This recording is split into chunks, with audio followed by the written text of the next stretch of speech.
जब भी किसी की आशा और इच्छा भंग होती है तो उसका हृदय क्रोध से भर जाता है। जिस व्यक्ति को वो अपना अपराधी समझता है उसे दंड देने का प्रयत्न करता है। पर क्या हमारी इच्छा या आशा का भंग होना क्या सदा ही किसी का अपराध होता है? इच्छाओं के अपूर्ण रहने के तो कई कारण हो सकते हैं।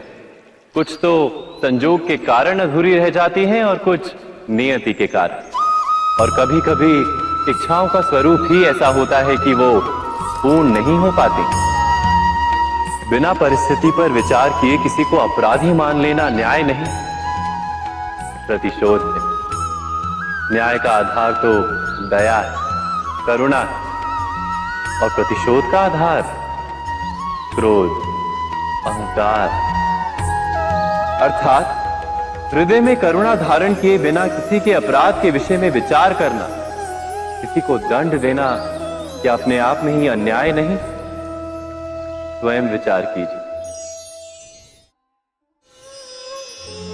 व्यक्ति को जब उसके अपराध का दंड मिलता है तब कभी कभी उस न्याय को देखकर मन कचोटता है। प्रश्न उठता है हृदय में कि जब वो अपराध हुआ था तब व्यक्ति भिन्न था।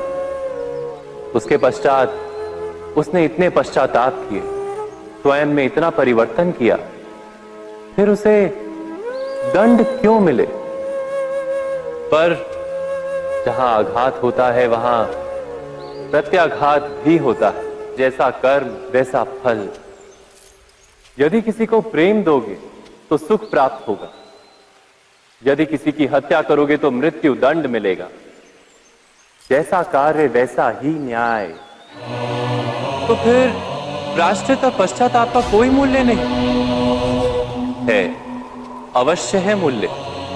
प्रायश्चित और पश्चाताप मनुष्य की आत्मा को बलवान करता है। आने वाले दंड को स्वीकार करने के लिए मनुष्य को तैयार करता है।